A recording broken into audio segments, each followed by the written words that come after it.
Prof. Halim couldn't make it because of some important meeting for international for funding issues. So he's there, but Dr. Olsen will be representing at the moment. Nice to meet you, Dr. Olsen. I think he's they're all in the medical doctor, and he's in the clinic. I think he's in between the clinic. He's joining us. Wow. Thanks for this. It's great. Right? I'm so excited. I understand I'm talking to a lot of sports science and people who have strong interest in sports today. So I'm in my sports attire, right? Good. So to make sure I'm part of the feeling of the ambience of the event. Yeah. I love the flag there, and then Herbalife Nutrition. Very proud. Oh, very proud.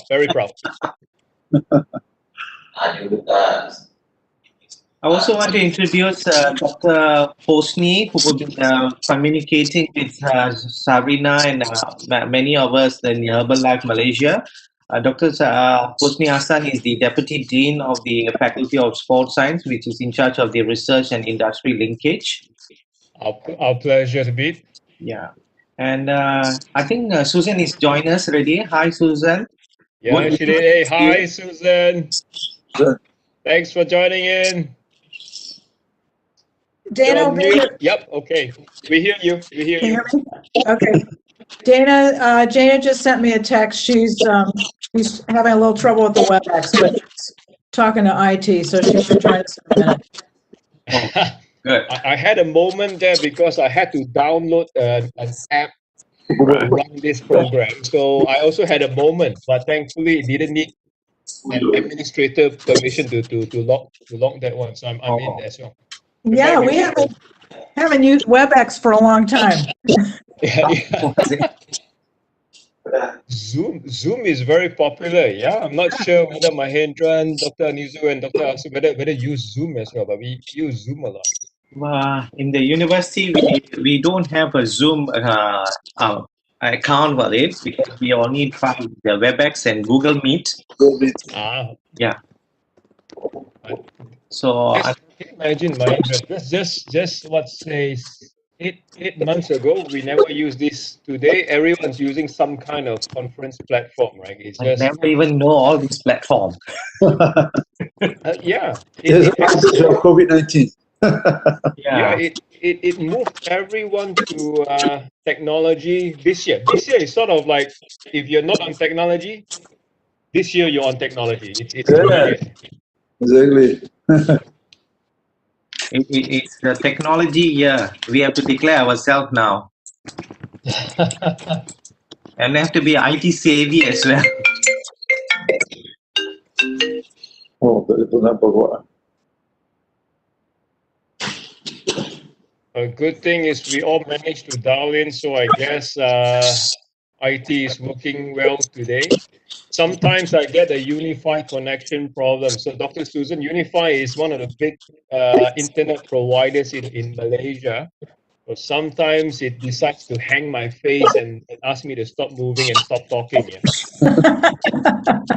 That's not a good thing when you're trying to talk. What time in the US now, Dr. Susan? What time in the US now? It's 4:37 in the afternoon. Oh, 4:37.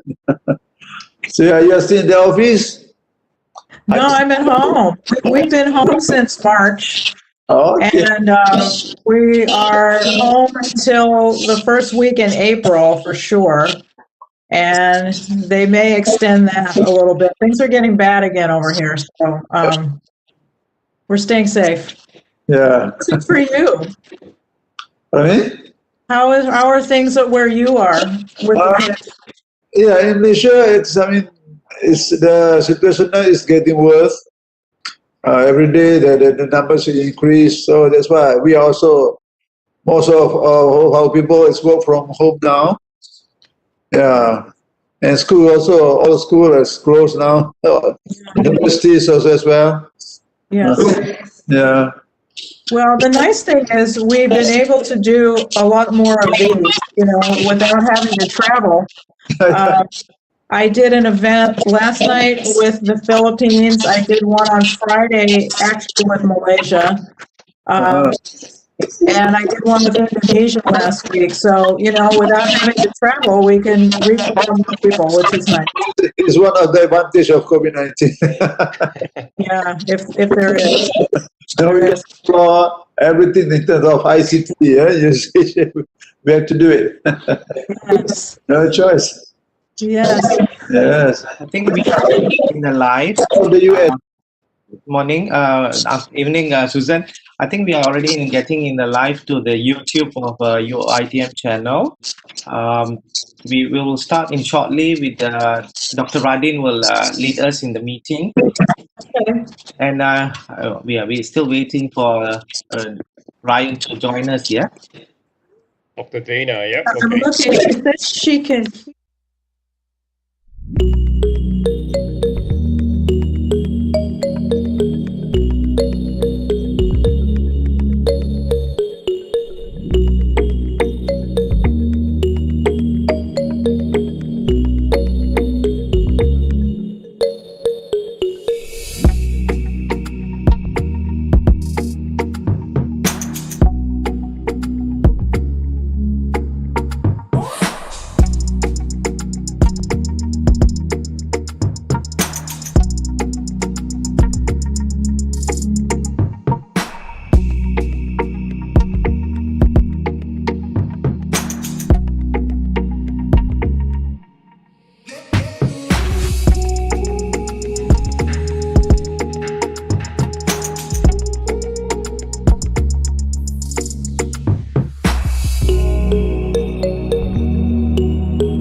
All right, just to address the viewers on YouTube, hello everyone. Hopefully everybody is in a good state of health, and we are very pleased with the attendees so far, with quite a number of people showing up, showing signs of good interest on today's topic.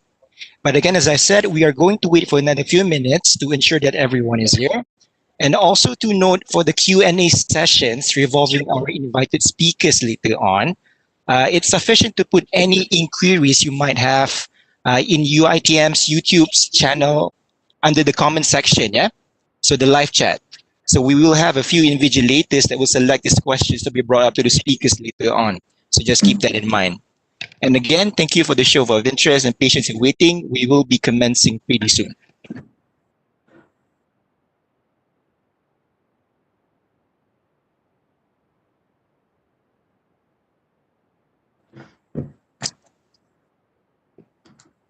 All right, since I think almost everyone is here, so we can actually start. Yeah? So is everybody ready? Sure. All right. Very good. Yes. Wonderful. So a very good morning to everyone. Well, depending on where you are now geographically, it is now 8:44 a.m. here in Malaysia. So let's not keep you waiting any longer. And with that, I would like to welcome all our panelists as well as participants for today's webinar entitled Workout Supplement and its Myths and Facts. My name is Radin Rafidin from Universiti Teknologi Mara, and I will be emceeing today's webinar. So a quick look at the tentative of the webinar. Apart from our highlighted speakers, we will also be joined by the representatives from MASM and MESSA later in the session. So do make sure that you stay till the end of the session.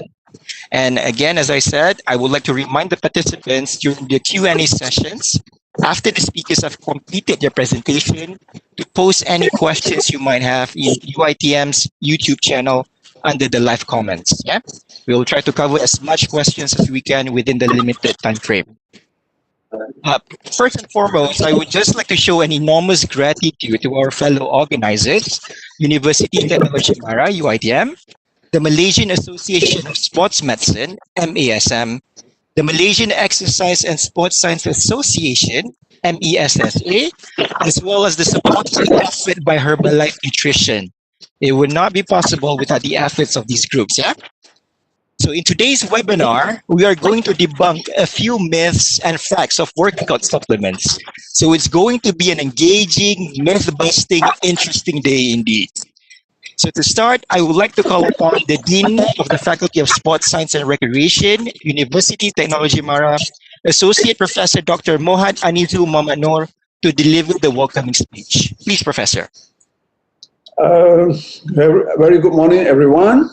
Thank you, our MC, Dr. Radin Rafidin, for your kind introduction. First and foremost, I would like to take this great opportunity to say thank you very much to the organizing committee for giving me this chance to deliver a welcome speech. A very good morning and good evening to all who attend this webinar session. I would like to express my sincere appreciation to all of you for taking the time to attend this webinar today at Universiti Teknologi Mara UITM YouTube channel. Welcome to UITM Shahram. I utmost thanks to Herbalife Nutrition Malaysia, especially Mr. Stephen Chin, the General Manager cum Director of Herbal Nutrition Malaysia, and his team members for working together with us, the Faculty of Sports Science and Recreation, the Malaysian Association of Sports Medicine, MASM, as well as Malaysian Exercise and Sports Science Association, MESA. Thanks for bringing the excellent speakers with a good topic for discussion from Herbalife Nutrition, United States of America, namely Ms. Susan Bowerman, the Senior Director, Worldwide Nutrition Education and Training Herbal Nutrition, and Dr. Daniel Ryan, the Director, Sport Performance and Education of Herbalife Nutrition. I also take this opportunity to thank personally to Lieutenant Colonel Associate Professor Dr. Abdul Halim Mokhtar, the President of the Malaysia Association of Sport Medicine, MASM, for being a co-organizer for this event. Unfortunately, due to an important international meeting, he cannot be with us today, but MASM is represented by Dr. Olsen Chong, the Honorable Secretary with us now. Welcome, Dr. Olsen. Thanks for your support. My sincere thanks to Associate Professor Dr. Hasbullah Ismail, the President of Malaysia Exercise and Sport Science Association, MESA, for being the co-organizer of this event. And he is also our Faculty of Sports Science Recreation lecturer. Ladies and gentlemen, it is my pleasure to welcome you to the Sport Nutrition Talk with the support from Herbalife. Congratulations to the Faculty of Sports Science and Recreation team for organizing this webinar led by Dr. Hosni Hassan, Deputy Dean of Research and Industry Linkages, and his team members. Enjoy the webinar and ensure that we will have more webinar in the near future for sharing knowledge in sports and exercise science. Join the talk and learn. With that, I end my welcome speech with thank you. Thank you, Prof. Thank you very We much. certainly hope that this would be an insightful session indeed. All right. Moving on, I would also like to call upon the General Manager and Director of Herbalife Nutrition Malaysia, Mr. Stephen Chin, for his welcoming speech. Stephen, whenever you're ready, the Cyberline is yours. All right. Thank you. Thank you so much, Rodin. So good morning, honorable guests, Associate Professor Dr. Muhammad Anizu, members of the faculty, ladies and gentlemen. Hello from my home. I trust everyone is safe and well in yours or wherever you are. It is my pleasure to say a few words this morning to welcome everyone to this exciting virtual event, our first collaboration with Universiti Teknologi Mara, UITM, to share some of our expertise with you. You who are our current and future leaders in the areas of sports science and related fields, in our joint efforts today to learn the truth about workout supplements and how nutrition could play an integral role in optimizing human performance. Now, hopefully through this session, you have a better appreciation on the usually overlooked contributing roles of nutrition with the hopes of helping Malaysians bring up your best. I would like to acknowledge the many sports science experts joining us here today from the UITM Sports Science and Recreation Faculty, the Malaysian Association of Sports Medicine, MESM, the Malaysian Exercise and Sports Science Association, MESSA. Well, welcome to the call. Now, I gather there's also a large number here who are studying in the field of sports science and nutrition, perhaps wanting to know more about how your passion could make a difference after you graduate, where your expertise could be well appreciated. Now, our two speakers dialing in today live from the United States this morning, incredible ladies. Perhaps they could inspire you. So do make sure you pay attention to their sharing. Now, certainly we hope through this session, you could also get to know us Herbalife Nutrition a little bit better. Perhaps also through this session, slightly unravel why even Cristiano Ronaldo, who we have the pleasure to collaborate with, ensures that he complements his training with targeted nutrition to bring out his best performance. Now, in closing, congratulations to everyone for being here today. In pursuit of learning how to raise your knowledge with the hopes of contributing back to society and making a positive difference. So thank you for giving us Herbalife Nutrition the opportunity today to make a difference. Do enjoy the session. So back to you, Radin. Thank you very much, Stephen, for that very warm welcome. So to further kick off today's session, I would like to introduce you to our panel of moderators. So we have two decorated members from the Faculty of Sports Science and Recreation, UITM. So the first one is Dr. Haji Razali Muhammad Saleh, who is a senior lecturer of the faculty and also our ex-dean of the faculty. And joining him is Associate Professor Dr. Mahindran Apukuti, who needs no introduction, a senior lecturer of the faculty and a practicing nutritionist. So without further ado, I am going to pass this to both of you for the introduction of our speakers.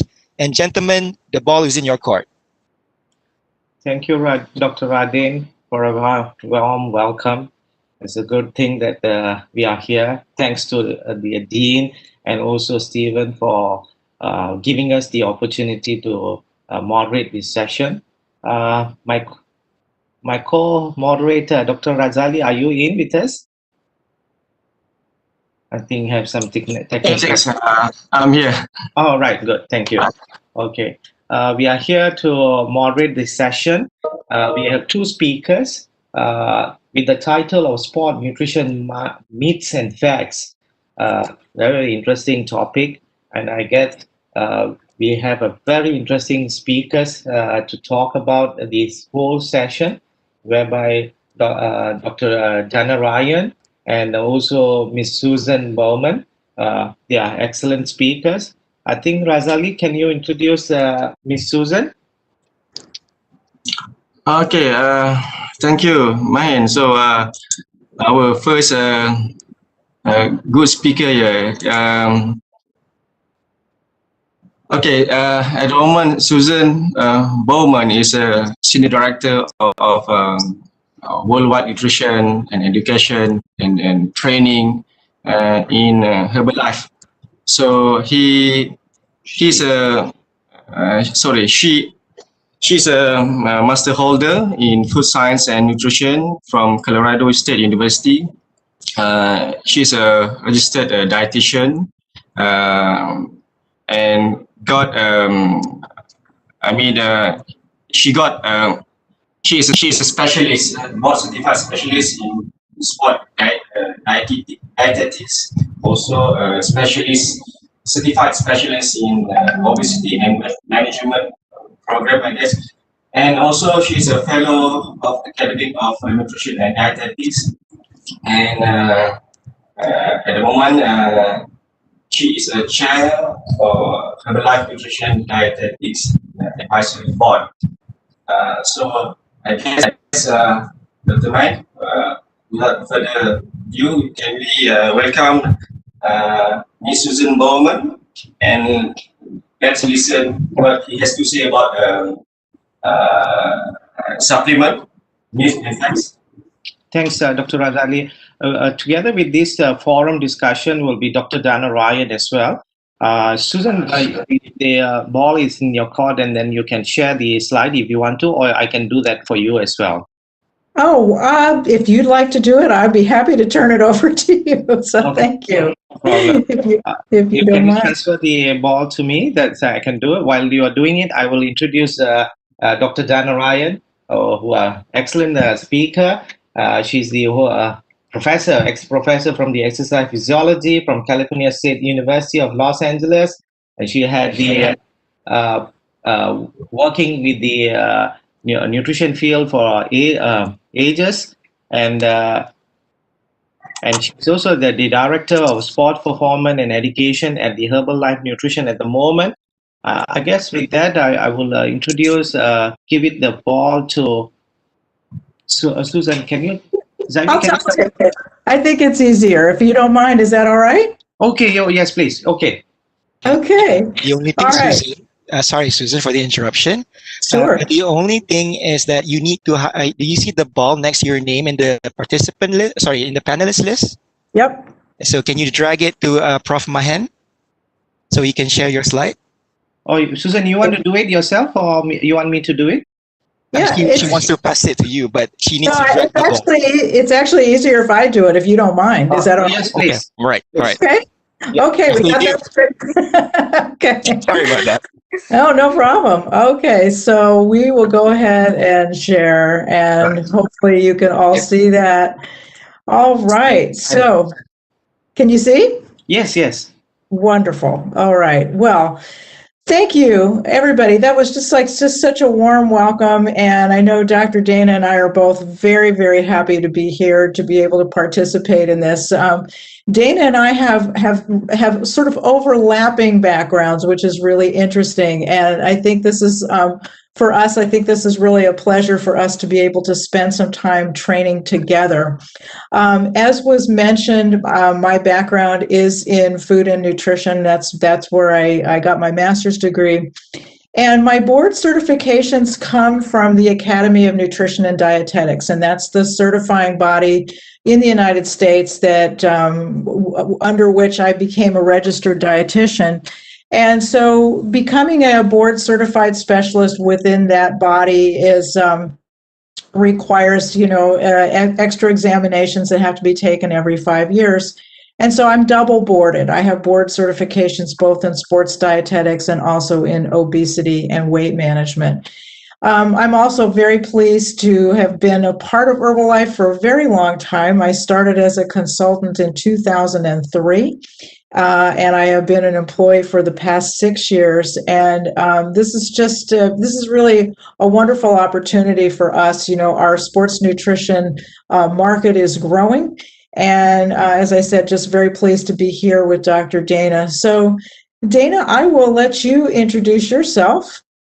Perfect. Thank you, Susan. And thank you guys all so much for being here. Like Susan said, it is an honor to be with you. I think, you know, leaving the academic world several years ago, one of the things I miss most is the interaction with students. So it makes me so happy to hear that there's so many students that we have on with us today. So thank you guys so much for joining.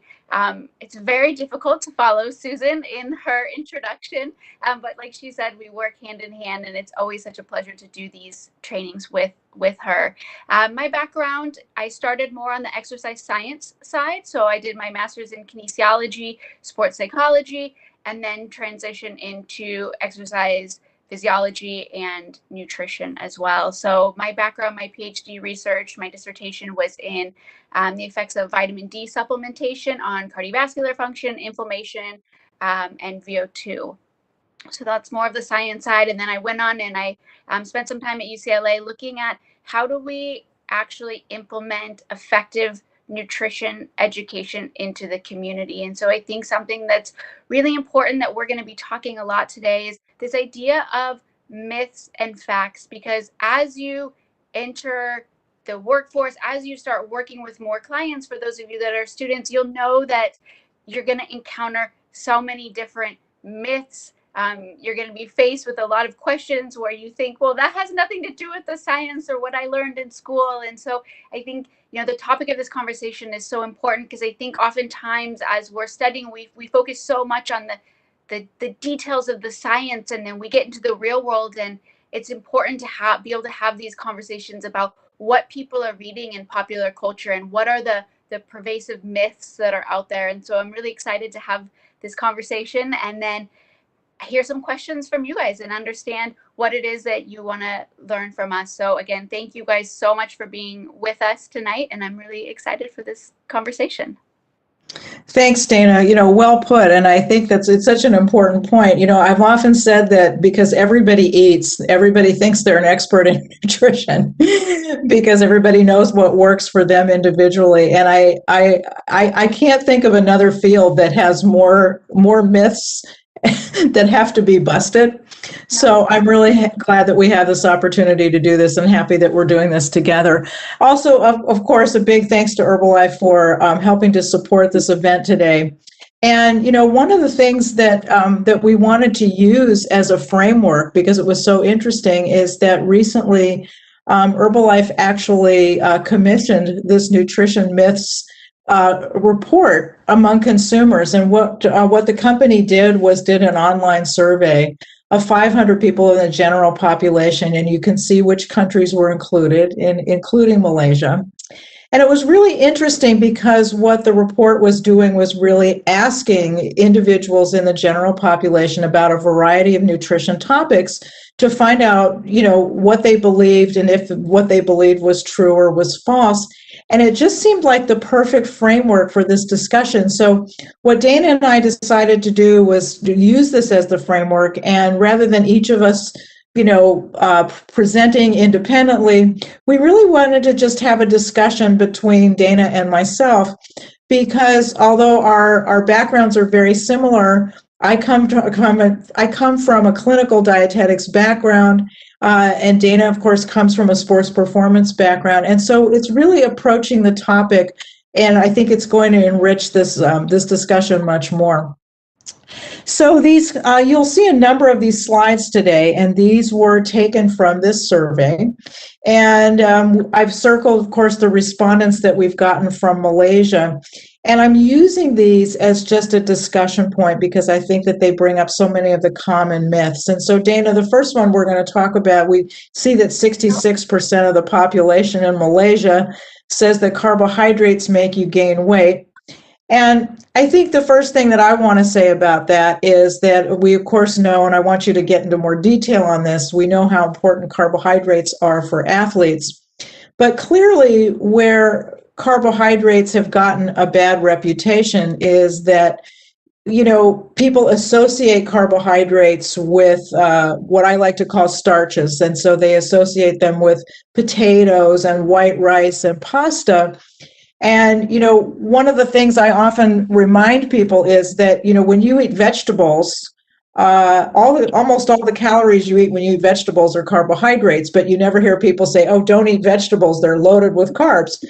So obviously it's the type of carbohydrate that really matters, and that certainly not all carbohydrates make you gain weight. And they do serve a very, very important purpose, not just for athletes, but for everyone in terms of just being one of the primary sources of energy. And I think the issue here, the reason that it's become such a common myth is because when people do reduce their carbohydrate intake, they do tend to lose weight, but that's really a function of cutting out calories, as we know.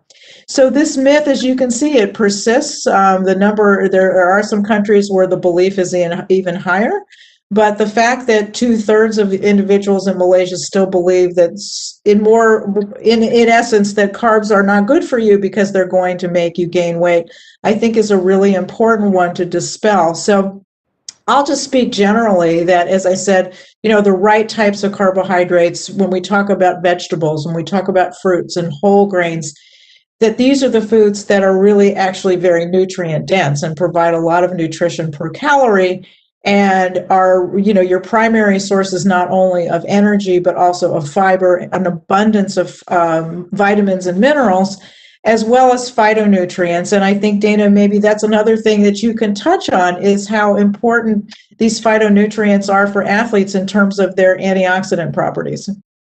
Yeah, absolutely. And I think, you know, one of the things that will become a pattern through the course of this conversation is that there's so many of these myths or these ideas around eating that are for the everyday person. And when they're translated into athletes, you know, we really need different types of fueling around sports, and eliminating one food group is never going to be a good idea. Eliminating carbohydrates, eliminating fats, eliminating proteins, just on a general sense, that's never going to be a good idea. And so I think that that's something to keep in mind, as well as that, you know, a lot of these myths that we're going to talk about, they're kind of for that average person that's trying to lose weight, or they think it's a good way to lose weight, rather than talking in terms of how am I fueling my body around exercise. And like Susan said, carbohydrates are essential for that. You know, not just, you know, carbohydrates as a whole, but when we look at all of the, you know, free radical damage that occurs from exercise, when we're looking at all of the electrolytes that we're losing through sweat, when we're looking at the stress and the demand that's put on the body through exercise, carbohydrates play a role in a lot of different ways. And so this notion that we should eliminate carbohydrates or we should get rid of carbohydrates is something that I hope is like the first thing that everybody can get out of their mind, because it's just one of those things that's so important. You know, that's not to say we all need to go out and eat cookies and cake all day. We need, like Susan was saying, to eat the right types of carbohydrates. But when we do that, they're so incredibly beneficial. Yes, absolutely. And thank you for bringing that up too, about, you know, the antioxidants. And I think that, you know, that's something that I think people tend to forget, is that, you know, we live in this oxygen rich environment. We have this oxidative stress that takes place, and athletes certainly more as they're doing this, as they're doing cardiovascular type of exercise. And so having a really robust antioxidant defense system is really important. And that's really where the carbs come in, because we have such an abundance of those antioxidants from the healthy carbohydrates that we eat. All right, so we've talked about the weight gain, but, you know, Dana, there's another issue, and this is related, which, you know, people say, well, athletes shouldn't have any simple carbohydrates and sugar. So we've just now talked about the quote, the good ones, the fruits, the vegetables, the whole grains. But I think you and I would both agree that for people who are highly active, that there is a role for simple carbohydrates and a role for sugar. Because athletes do sometimes need to sort of top off their gas tanks, particularly right before they go out for an event. And this is a time when a more easily digested carbohydrate could be useful. And so I think this is, again, one of these issues where when people just make these broad statements that, simple carbohydrates and sugar, no one should eat them, including athletes. And I think it's really important for people to understand that certainly we're not encouraging people to eat an abundance of these, but they do have a role. And, we when we were talking carbs before, I think the other thing we forgot to touch on is that, it is the preferred source of fuel for muscles, but also your red blood cells need carbohydrate and your brain uses carbohydrate preferentially. And so it's really, really important that people get enough. So could you just talk a little bit about the role of simple carbs and sugar? We certainly include some of those in our sports line, in our products, and there's a reason for that, right?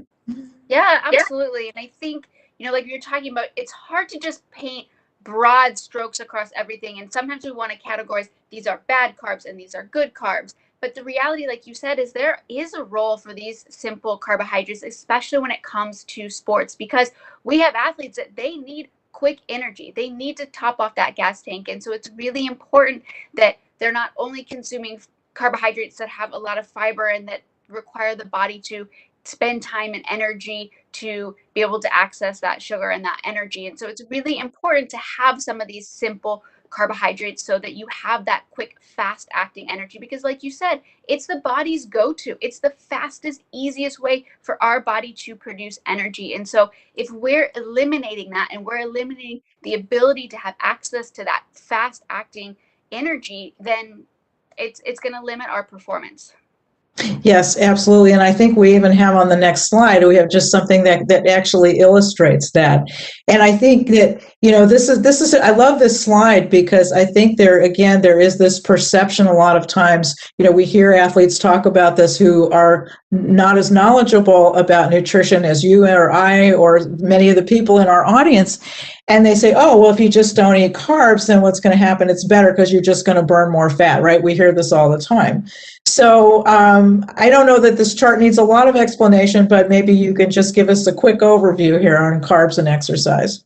Yeah, I mean, I love, like you said, I love this graph. And I think that this is a graph that's really helpful, especially if you're starting to work with someone that is an athlete and maybe they're trying to convince you, I know you have a background in nutrition, but I'm telling you I don't need carbohydrates. I think a graph like this is a really great way to illustrate the body's need for carbohydrates. And so you've probably all seen something that looks similar to this. And what this is looking at on the bottom is VO2 max, right? So what you're seeing as that VO2 max increases, the reliance of the body on carbohydrates increases. And so when we're almost at our peak VO2, our body is solely relying on carbohydrates for fuel. We know when we're in the anaerobic state, we have to use carbohydrates for fuel. And so people have this notion that if we don't eat carbohydrates, then we're just only going to be burning fat and then we're just going to be this amazing, lean, ripped machine, but it just doesn't work that way. We need the carbohydrates for fuel. And if we're not having enough carbohydrates, we also run the risk of using protein as well for energy, which we definitely don't want to be, breaking down muscle or anything like that to have to get any energy. Yeah, that's a really important point. That's what we have always said, that, carbs really kind of spare the protein and allow the protein to do its job. It's just protein is too valuable and you just, certainly don't want to burn it for energy. And there is no guarantee, by the way, that, if people eat less carbohydrate, that they're going to become ripped. I know a lot of people believe that, but, as we've just said, the importance of carbohydrate for fueling activity, if you can't do the activity that it's going to take in order to lean up, then it's just never going to happen, right?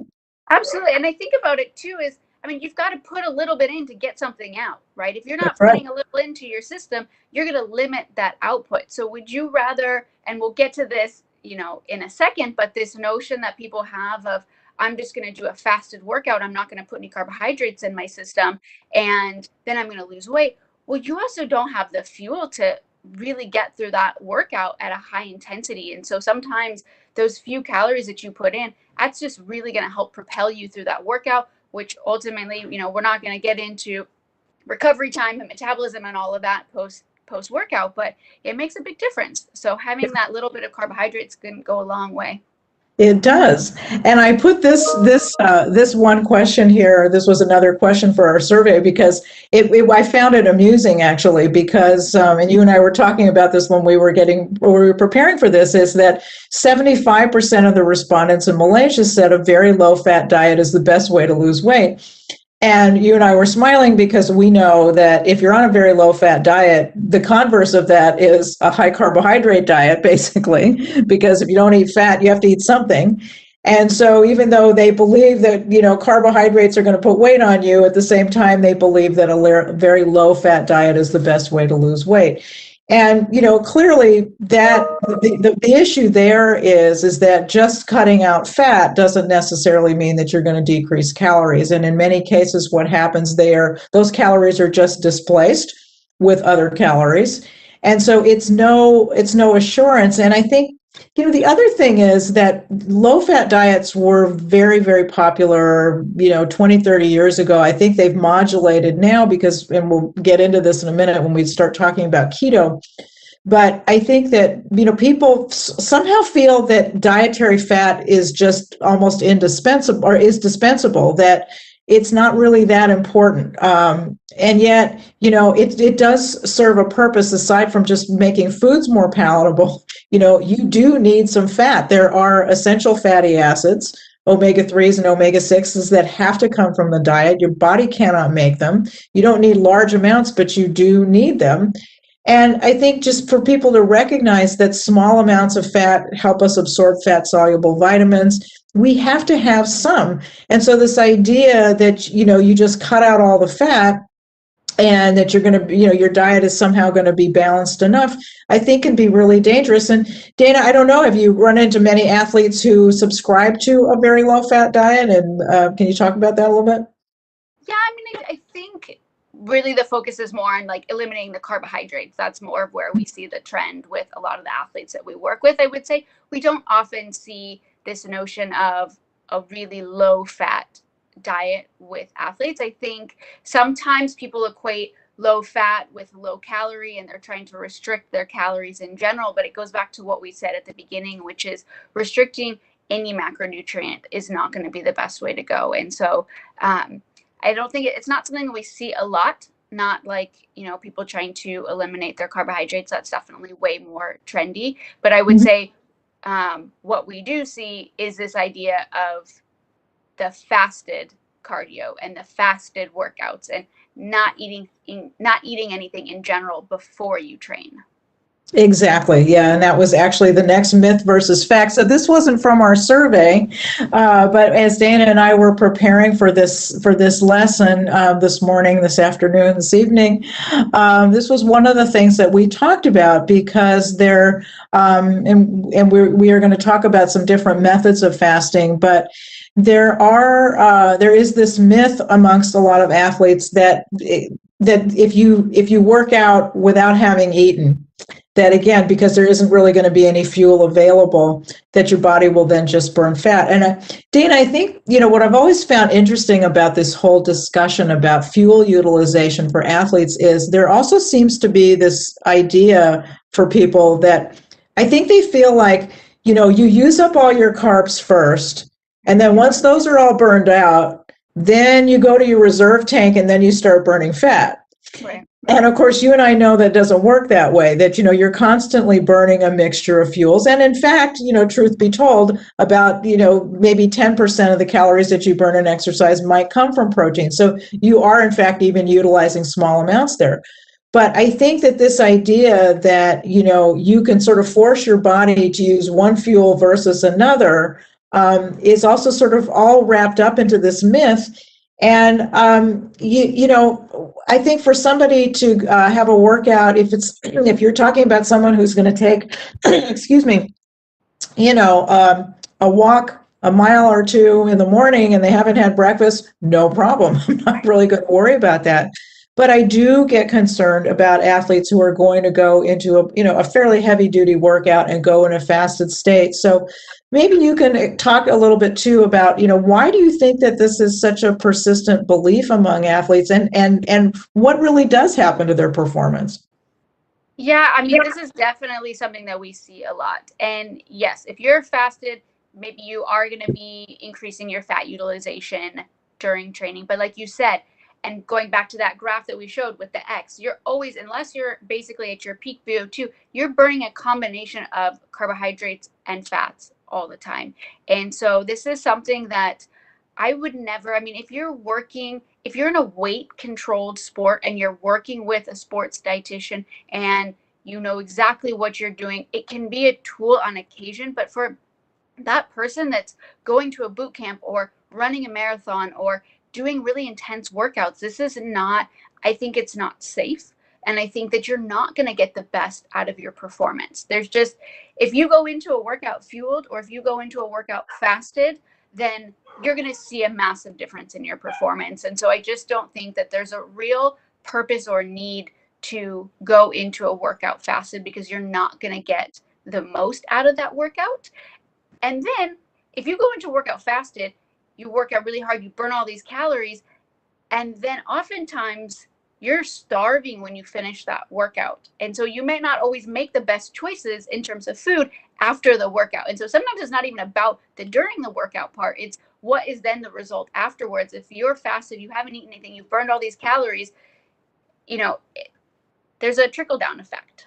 Yep. Yeah. And I think that's a really important point. And I think, we, as a dietitian, it's something I've certainly seen just with the general population, but it's the same concept, which is, you let yourself get too hungry. And then when the time comes to eat, there's a number of things that go on. Number one, as you said, you're so hungry that you may just grab whatever is the first thing that's available. That may not be the healthiest thing. The second thing that happens is that people do sometimes have a tendency to make up for it, because it's to say, well, I didn't eat. I didn't eat this morning, so now I'm entitled to eat more. And so, in essence, I think our whole point in discussing this idea is that for a lot of people, if the goal of doing a fasted workout is to burn fat and to lose weight, it could just completely backfire if you're going to end up just eating more afterwards, right? Yeah, absolutely. And then also think about, again, the intensity at which you're going to be able to work out, and what is that going to do to your metabolism post-workout? How much more are you going to be able to burn at a higher rate for a longer period of time if you're able to do this really intense workout, as opposed to being fasted, struggle through it? Maybe you're burning more fat during the workout, but what happens to your body afterwards? And so I think it's really important that we think about that as well. Yeah, that recovery nutrition becomes so important. And, this is another interesting topic because intermittent fasting has become very popular. And so just in the heels of this discussion of just generally people sort of working out in a fasting state, this is something that is even more concerning when it comes to athletes. There are different methods, of course, to intermittent fasting, and I'm sure everybody in the audience is familiar with the concept. But the two most common ways that people are doing this is either what we call the 5-2 program, in which people 2 days out of the week either fast completely or cut down significantly, and then the other 5 days they eat a calorie restricted diet. What I think is more important, and in some ways a little bit more problematic for athletes, is a form of intermittent fasting called time restricted feeding, in which individuals restrict all of their eating to usually an 8-hour window, and then there's a 16-hour period of fasting. And I think that if we're looking at the general population, if people are looking as a means to control calorie intake, I think, this can be a useful tool, but it really, really has to be done carefully. It has to be done right, because obviously you are limiting the number of eating experiences that you have over the course of the day, so that nutrient density becomes really, really a very important factor here. But I think when we start to talk about athletes is where I get really concerned, because, unlike what happens with the general population, the biggest issue for athletes in a lot of cases is they aren't as compliant as they should be with the timing of their meals, when they take in their macronutrients, and that can become a big concern, not just for the immediate workout, but in terms of just preparing for the next one. Yeah, no, absolutely. I mean, I think when it comes to athletes and when it comes to nutrition, timing is so important. And so if we're all over the place, if we're restricting our diet, if we're restricting our calories, ultimately that's going to be a hindrance to your performance, because we need to make sure that we're fueling ourselves correctly, and then we're also putting the right nutrition into our body after our workout.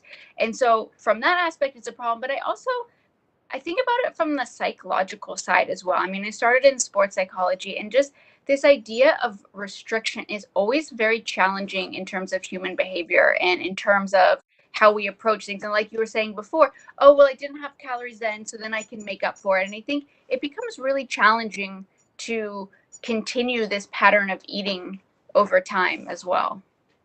It does. It absolutely does. And as I say, my background is, I've kind of got this dual background, and dealing with people who are struggling with their weight. It's the same issue. This is a very, very difficult program to adhere to. And I think that, what we always hope is that individuals who are, let's say, if they are working on their weight and they are getting more activity and they're really trying to get into, to get themselves to their personal best when it comes to weight and activity, that as they move from, let's say, a weight loss individual, and they move more into somebody who's getting more and more activity, if some of those behaviors and some of those mindsets, as you said, continue and carry through as they're trying to become more and more active, it can actually be detrimental to their performance. We don't want people to be thinking about calorie restriction around their workout. We want to make sure that your workout nutrition is about what your body needs and managing and helping you with the demands and the stress that you're putting on your body. And I think that's one of the biggest mistakes we see with people trying to lose weight is they work out and then they don't eat. And so right. Calorie restriction, or even thinking in that mindset around workout, I think is just never going to be beneficial. Yeah, and I think just from a practical standpoint, if somebody if they're restricting their eating to 8 hours a day, it means, let's say, if they start eating at 10 and they have to stop eating at 6, they lose out a huge opportunity for that nighttime fueling. And I think that, we're going to talk about, bedtime eating, but, it's so important for athletes, as you and I know. So we'll get to that in a moment. Here's another diet myth, and we threw these in there because we do run across a number of people who are following some of these diets. And in this particular case, we asked about alkaline diets. I don't know if in this case, it'd be interesting to really know how many people knew or didn't know. And here we can see 46% of people weren't really quite sure what an alkaline diet is. I imagine those in the audience are familiar with the concept. It's actually been around for over 100 years. But the idea being that you manipulate the foods that you eat so that when they are metabolized, that really what you're left with in terms of the mineral residues in your body, that you are left with a more alkaline residue than a more acid residue. And the thinking is that this is to readjust the pH of your body. Now, needless to say, you wouldn't want to do this, nor should you, even if you could adjust the pH of your healthy body. Your body obviously keeps your bodily fluids within narrow pH ranges for a very, very good reason. So it's faulty logic, number one. But if you look at what the diet recommends, I mean, there's certainly some pluses to it. Alkaline diets do promote a lot of fruit and vegetable intake.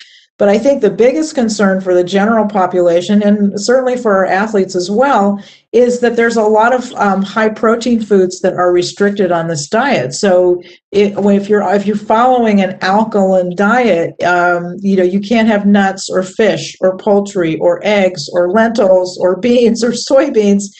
And so, protein, which is such an important nutrient, then becomes really, really difficult to get. And I know I asked you, Dana, on the pre-call, if you'd run into this or if you'd run into any athletes who were drinking alkaline water, because I think that was sort of popular a while back. I don't know if it still is.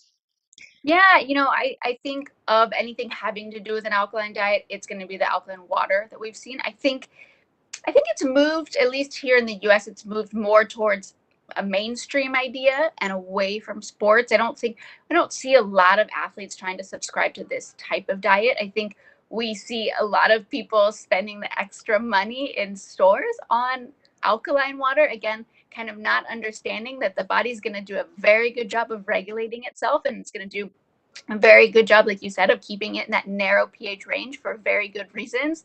So it's not really a big issue that I think that we encounter these days with athletes. Again, it's more of those restrictive type intermittent fasting, low carbohydrates that we're starting to see. But the one, and I know we're going to get to this next, more than anything, is this idea of juice cleanse or any cleansing of any sort. That's more of an issue than the alkaline. Yeah, well, go ahead. What do you want to say about it? we could spend a whole hour on this one. We can keep it short and sweet. It's not a good idea if you're an athlete. Again, your body, I think we have to go back and give our bodies a lot of credit, right? Sometimes we think we have to do all this extra work for our body, but our bodies are amazing machines. Our bodies have a lot of built-in natural processes that are going to maintain our pH, that are going to help cleanse our bodies. We don't have to do a juice cleanse to do that, and it can be dangerous. Again, a juice cleanse, a lot of times, you end up with a ton of extra sugar, right? Yep. Or you end up with no protein during your day. And so I think juice cleanses, if you like a good vegetable juice, I think it's great to have during the day, but having that as your diet throughout the day, I think is not good practice. Yeah, exclusively, that's just not going to work. And I think what you said is so important for us to just remind ourselves.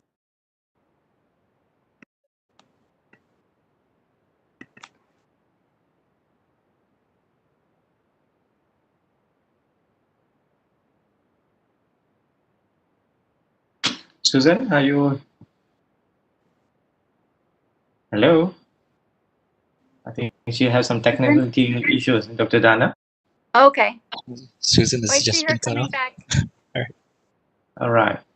Susan. Hey. Even Well, Dr. so Dana. yeah, so like we were saying, are you back, Susan? Yeah. Okay, there we Okay. go. Okay. Did we lose me? I wasn't sure if I was talking to myself or if you were gone. So yes. Oh, but now all right. We're both back. we're back. Yeah. Okay. All right. Well, anyway, what I was saying is that, as you said, just giving the body so much credit, and that, I think that people like to do these things because they feel like it sort of gives them a fresh start. I always say it's like changing the oil in your car. But then if you keep, like misusing your car, it doesn't really help. And so why would you do this? Because I think what people do is they kind of use it as a setup. It's like, well, now I'm all cleansed. And then they just start eating badly again. And it just, I think it just becomes cyclic. All right. Dana, what about this one about eating right before you go to bed? I think this is another one of those good myths that's out there. It's been around for a long time, but there's also actually a lot of beneficial things that athletes can be doing before they go to bed. And I think one of my favorites is utilizing protein, especially casein protein, before they go to bed. So for a lot of our athletes that are looking to build extra muscle mass, or they need to put on, just good, healthy weight, having a lot of casein protein before they go to bed can be really beneficial. Now, does that mean eating before you go to bed is going to make you gain weight? No, right? It's just really, it comes back to putting the right nutrients in your body and making sure you're understanding the purpose of what it is that you're eating. And so something like a casein protein can really have a big benefit for athletes before they sleep. Yeah, absolutely. And I think that, when you do explain that to people, I think athletes do, they know dairy proteins are good. They know about whey, they know about casein, but I think when we can give them those other little nuggets of information, so they know that the whey protein is faster acting, which is really a great thing to do, using it as a recovery. But that casein protein, because it's a little bit more slow release into the bloodstream, and because whenever we consume protein, our muscles are stimulated to repair themselves. What a perfect time to do that, but to provide this slow-acting casein protein over the period of time when you're sleeping to allow the body to recover. The other thing that I always like to say about this too is that, your stomach and your body doesn't know what time it is. And so, if you eat too many calories at night or you eat too many calories in the morning, it's still too many calories. So it's not that, it's all this notion that, well, I'm going to eat and then I'm not going to be active and I'm not going to burn it off. And it just doesn't work that way. Again, it's that misunderstanding about fuel. If you put some fuel into storage, you're just going to pull it out when you become active the next time. So I really discourage people who work with athletes from buying into this, and certainly to tell your athletes how important it is to really be sure that you're fueling at the right time, and bedtime can be one of those times to do it. This one is interesting too, because we were talking about protein, and I was really happy to see that they were just having a better understanding of sort of what nutrient needs are for athletes, and recognizing that athletes actually do need more protein than less active people. I think people with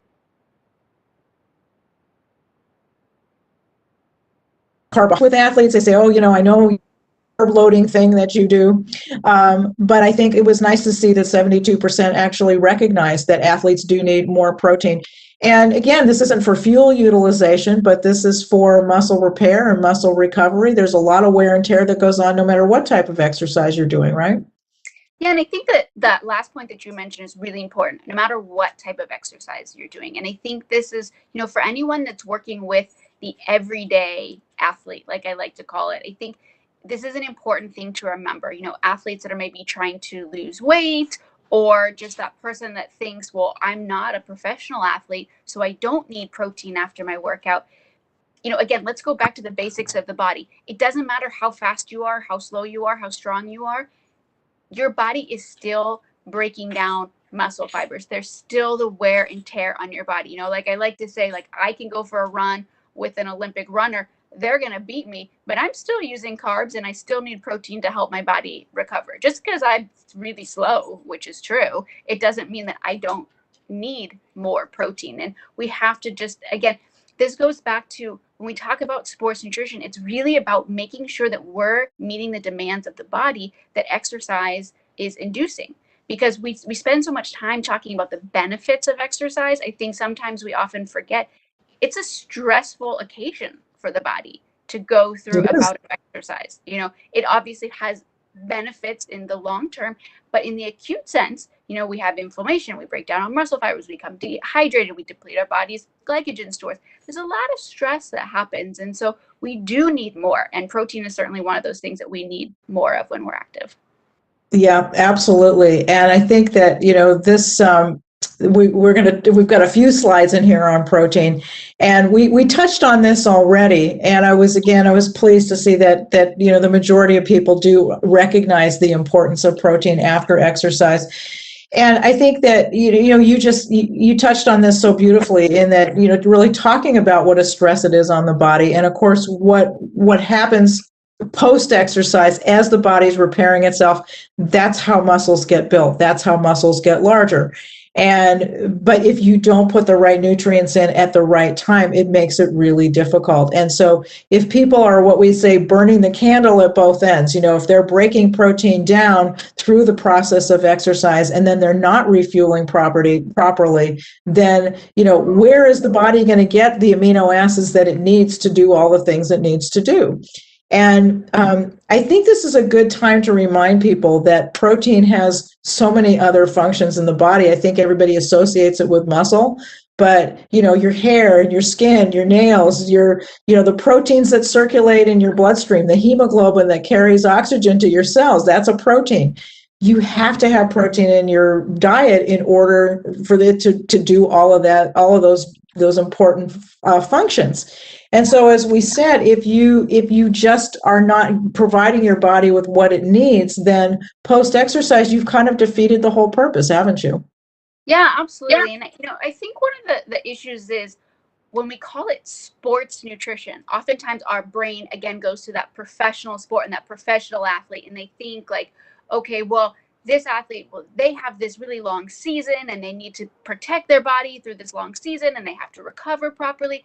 But then I think about all of us that are the everyday athlete, and we don't have a sports season, but our season is the rest of our lives. Our season is being able to train day in and day out for as long as we possibly can, for as many years as possible. And so having the right recovery and the right nutrition after our exercise is going to allow us to work out and train for a lot longer. I love that concept. I love that concept of just the season of life of exercising. It's really great. So we do have to talk about protein powders. That is we do have a lot of protein in our products, and and a variety of proteins in our products. And I think it's really important to talk about this because we've touched on a couple things with protein. Obviously, the importance of it. We've talked a little bit about people who might not get enough protein if they, for instance, are on an alkaline diet, or suppose we have people who might be vegetarians or vegans. And these are individuals, for example, who really can benefit, I think, from using protein powders in order to get the amount of protein. I think particularly that not everybody has the same protein needs, which I think is another thing we haven't really talked about. But there are differences in body sizes, and so one of the things that you and I talk about often is that when we see dietary guidelines that say, well, all women need a certain amount of protein and all men need a certain amount of protein. Well, not all women are created equally, and men, same thing. We have people of all different sizes and shapes, and so clearly their protein needs are different, the amount of muscle mass and lean body mass that they have to support. And so being able to do that and being able to kind of personalize the amount of protein that they need, this is where protein powders can be, I think, particularly useful. So could you just say a few words about this? Because I think it's important for people to understand. I think there's some people think, it all has to be outcome from diet, but this definitely has a place. Oh, no. Sorry, Dr. Dina. Sorry for the interruption, but due to time constrictions, would you be able to wrap your presentation, Susan and Dr. Dana? Yes. And ultimately highlight on the take-home message of the presentation. And we would cover this extensively during the Q&A sessions later on. Thank you, guys. Sorry about that. Yeah, no problem. Yeah. So I'll just say a couple words on this slide. I think, one of the things that Susan was talking about is not everyone is created equal. And also your protein needs yourself can change over time. As soon as you're building more muscle, your protein needs change. Protein powder, certainly very, very important, especially from the convenience factor of getting that timing of having good quality protein after your workout. Okay, Dana, you and I, we've had so much to say. So let's do one more, and then I think we'll wrap up very quickly. But I do want to just touch on hydration a little bit, and just this idea that everybody can just do with water, or that the idea that you can't drink too much. I know there's a lot to say, but if you could just say a few words about that before we wrap up. Yeah, I think my take home with hydration is it's very important to replace what you're losing. So as you're exercising, you're not just losing water, you're losing electrolytes, you're depleting your body's carbohydrate stores. So you have to replace what you're losing to help your body stay on top of what it needs. Yeah, absolutely. And you can drink too much. I mean, you can definitely drink too much water and dilute those electrolytes. And by the way, let me just go back very quickly, I just want to remind people that that caffeine is hydrating, and caffeine it does serve a purpose in sports, and that people who are not caffeine sensitive can absolutely use it and count that towards their fluid intake. All right, so I think to wrap this up, I think this is really the best myth of all. It doesn't matter what I eat, I'll burn it off with exercise. And Dana, I think you and I would both agree that, there is this perception, I think, among athletes that, I'm active, I'm burning it off, so who cares? It's, it's calories or calories. And clearly it's the quality of the calories that really matter. And I think that's really our take-home message, is that your diet has to be well balanced, that you have to eat nutrient dense foods, and just, people who are very young and very active and think it doesn't really matter. I just need the energy. it's like putting bad gas in your car. I mean, you want to put the premium fuel in so that you can get the best performance, right? Absolutely. Yeah. Absolutely. I think Okay. that's a perfect note to end it on. Perfect note to end it on. All right. Well, so let me do that. Let me stop sharing. And Dana, that was really fun. We we were worried we might not be able to fill up 40 minutes, and there you go. We just got going. So, Radine, we'd be happy to take questions. Thank you, Susan. Thank you, Dana. That very interesting topic from the macronutrient up to micronutrients. You have covered up the up to water, and you well said about the what food that help you. Definitely, sports. You need a nutrition to handle every single thing. That's a well mentioned about the nutrient importance here. How nutrition is very important for an athlete. We do have some questions coming up in the YouTube for speakers. We can share it now. Sure. Can Susan, can you transfer the ball to me? Oh, sure. How do I do that? I just drag it, right? Yeah, Just drag it drag up. Yeah. Yes. Okay, who am I? I'm dragging it to Radine. To Mahindra? Okay, here we go. Let's see. Yes. Brilliant. There we Okay. go. Thank you very much. Sure. Okay. There is my PowerPoint. You can see? Well, there's a wide range of questions from all kind of folks or people from the YouTube. They're asking, I think they tend to understand the brown rice and the basmati rice, how these low carbs help to replace the plain rice. What's your take on this? Okay, so I could take that one. I think the issue there, what we're talking about is there are so many different types of rice, and different types of rice have a different glycemic index. Yeah. So it's not so much that they're lower in carbohydrates necessarily, it's the rate at which those carbohydrates are digested. And so brown rice, because it's whole grain, because it has the germ and the bran and everything, it's digested more slowly, which means that the carbohydrates are released into the bloodstream more slowly.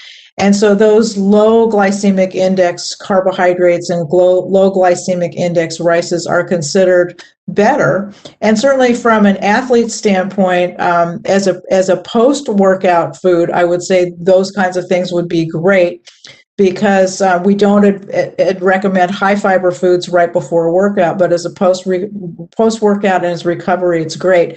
I just would say that the calorie difference between brown rice and white rice is not significant. So there's still calories there, but certainly a better quality of calories with the low GI.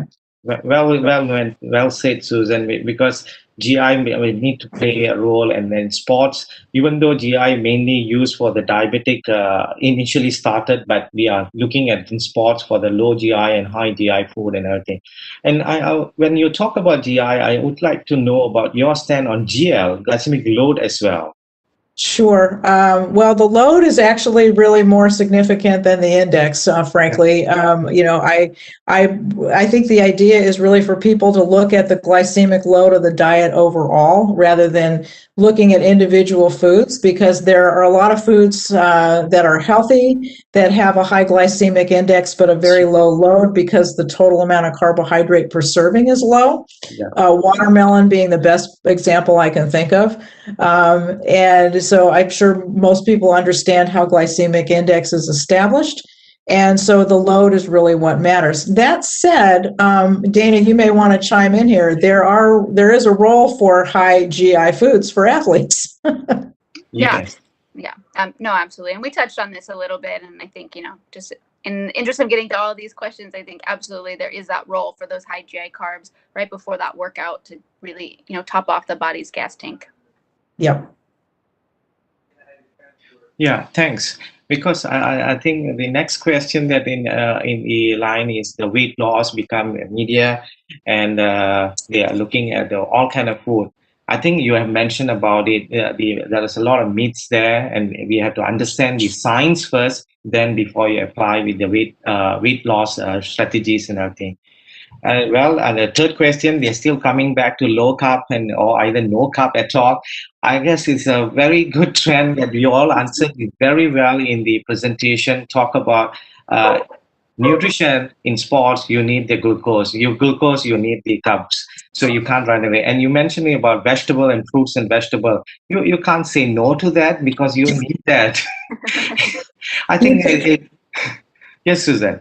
I mean, that's exactly right. Is that I think, as I said, I think people forget when they talk about carbohydrates, they think of starches, they think of things that are highly refined, but they forget that there's so many good carbohydrates there. And I think that, we didn't touch on keto diet, which is another very popular one, and it's wildly unbalanced. It's 75% of the calories are coming from fat, which is just is just ridiculous, and it just really does not allow for anywhere near an adequate amount of carbs. But Dana, I'm sure you probably run into athletes who are trying to follow a keto diet as well. Yeah, I mean, I think that's probably the intermittent fasting, low carb, and keto are the ones that we see all the time. But I just wanted to point something out on the second question is, how do we avoid this idea of just like really stressing the weight loss? And I think it comes back to finding different ways to get away from measuring just the number on the scale, right? Tracking your fitness, you're going to find your energy levels go up, you feel better, your body composition changes. So really encouraging people to measure body composition changes rather than simply the number on the scale, because we know that that's incredibly misleading and can lead to a whole host of problems. So focusing on measuring fitness and measuring body composition rather than just a number on the scale, that can really help with this kind of mania to find the right number. It's so important. We call those non-scale victories, all of those things that people experience. And you and I have counseled people before where they will say, my clothes are fitting better, but the scale's not moving. But the thing is, they're losing fat, they're gaining muscle, but they are slaves to the scale. So I think that's a really important point. Yeah, it's good thing that we talk about body composition, because 20 years ago there's nothing much about body composition. Now everybody are looking at it. I think you can get access to body composition to check your lean mass and muscle mass, how much is it. I think that's a very good science there to talk about as well. I think they need to know what body composition all about, not by just weighing body weight only per se. Yeah, it's absolutely right, because we have become too accustomed to looking at charts that are just show us height or weight or using BMI, and we just we don't really subscribe to using body mass index. It doesn't really tell you anything. We all know that athletes in general who are heavily muscled have high BMIs, and we know they're not over fat. And so we have to kind of get away from that mindset, and we have to teach people that, reaching an appropriate body composition, appropriate level of body fat is much more important than what the scale says, and certainly much more important than what a BMI chart would have to say. And it can be very discouraging, right? I mean, I think, personally back to when I was a gymnast and I was, 12 years old and I was, all muscle, but the doctors told me I was high on my BMI was too high. And it's like, no, I just had a lot of muscle then. So I think it can have a lot of detrimental effects as well. So that's something to pay attention to. Thanks. Yeah, that's true. Dr. Razali, yeah. Sorry for interrupting the domain. So I just wonder when I look at the data that you presented just about the nutrition myth among population in Asian regions. Did you compare with this data with the European or any other Western countries? So if you compare, so what's the find-out? No more scientific. Yeah, what's the outcomes of the are they better than the Asian people in terms of the this misconception, perception of nutrition? I'm not sure I heard the question. I'm getting a lot of feedback. Can somebody repeat the question? I mean, did you compare the data that you get you got from the survey? You compare with you compare those data with the European countries, people from Europe, people in the US. Oh, I think, Susan, what he's asking is it the survey that you have shown earlier for all of us, even comparable to, did you compare with the European data? Do you have any European data on that? I'm not aware of any European data, but it would be interesting to see. Dana, I know you've done some work with some of our athletes in Europe, and also just work with just the general population over there. I think that their level of knowledge about nutrition might be a little bit better. Would you expect that they would sort of come out a little bit better on the survey? Because I surprised when I saw the data from Japanese people. If you look at these people, which is a developed country, Japan is a developed country. So it looks like their level of misconception of nutrition is quite high. Yeah. I wonder why.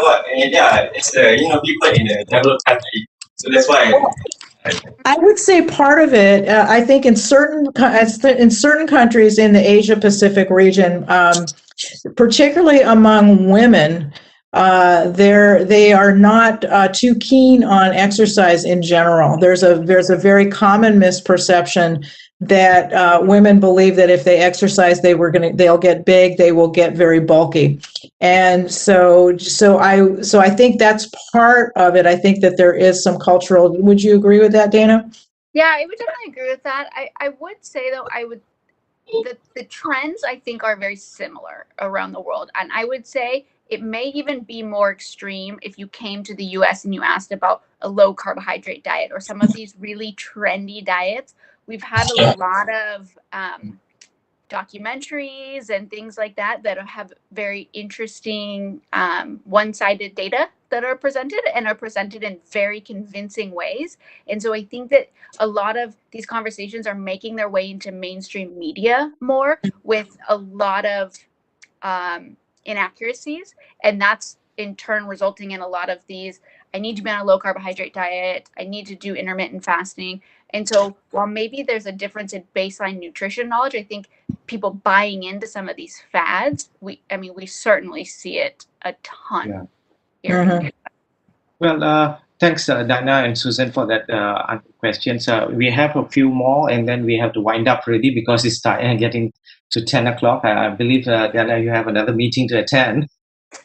Well, on the question 4, they're looking at the power gel and gel consumption. What's your take on these? I think, Dana, you have worked with athletes. I believe they have taken power gel and gel consumptions.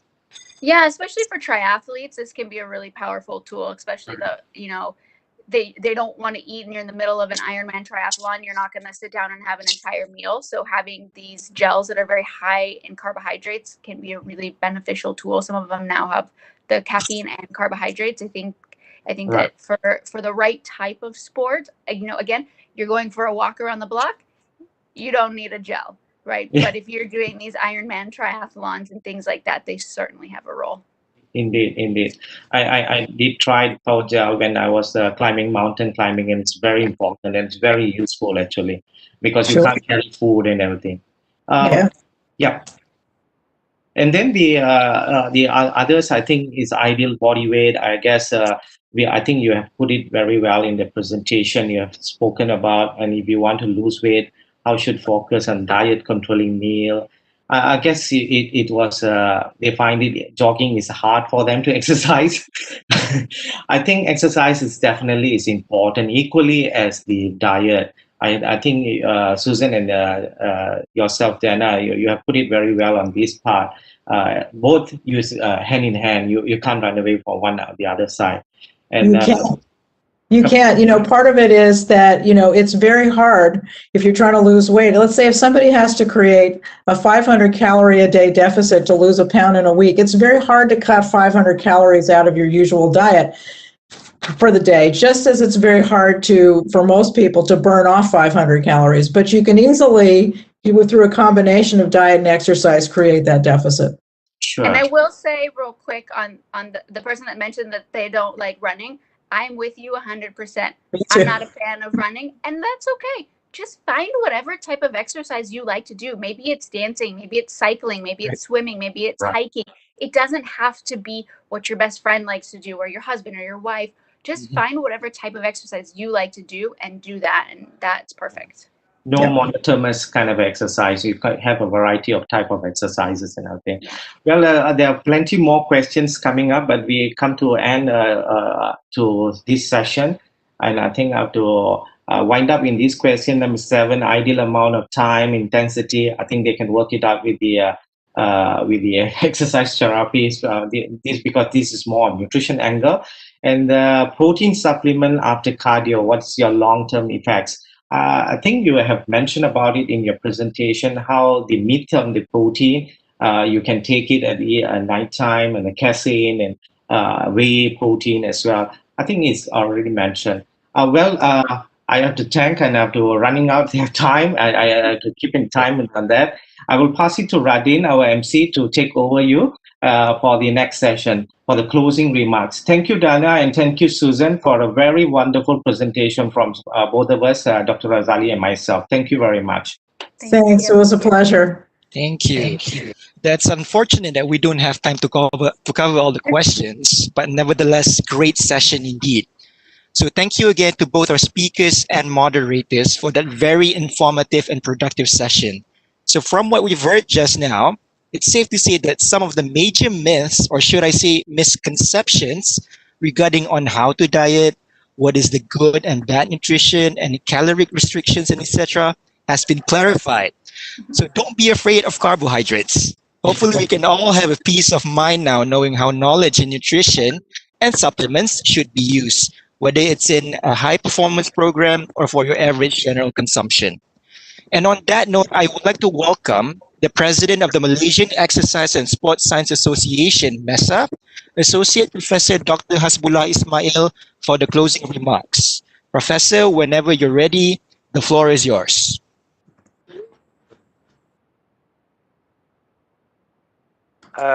Thank you very much, Radin.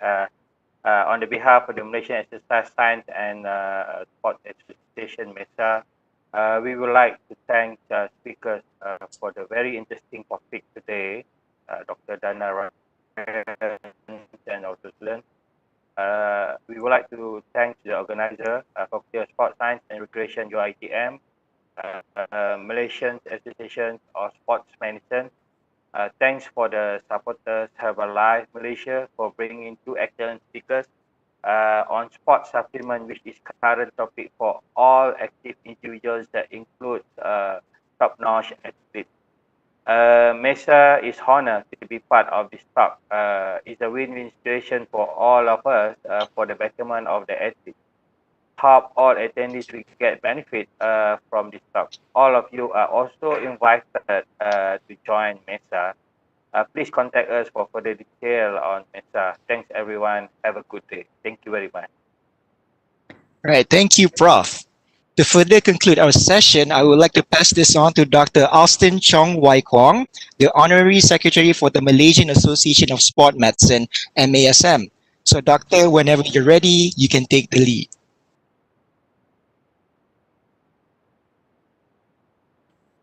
Dr. Alston, are you there? Yeah, hi. Hello. Warmest greetings to from the Malaysian Association of Sport Medicines. I'm Alston Chong, the Honorary Secretary of Malaysian Association of Sport Medicines, MASM. First and foremost, on behalf of MASM, I would like to express my utmost gratitude to our 2 wonderful speakers today from the United States, which is Miss Susan Bowerman and also Dr. Dana Ryan, for giving such a insightful and also delightful sharing about the myths and also the facts of workout supplements, which is very important not only to athletes and also to people like us that are taking supplements but without having much knowledge. And secondly, I would like to thanks to the main organizers of this webinar, which is the Faculty of Sports Science and Recreations, Universiti Teknologi Mara, and also our core organizer, which is Malaysian Exercise and Sports Science Associations, MESA, for their countless efforts in collaborating and make this webinar a successful one. And last but not least, I would like to thanks and my deepest appreciation to all the audience for your time in listening and participating and answering questions and joining us this morning.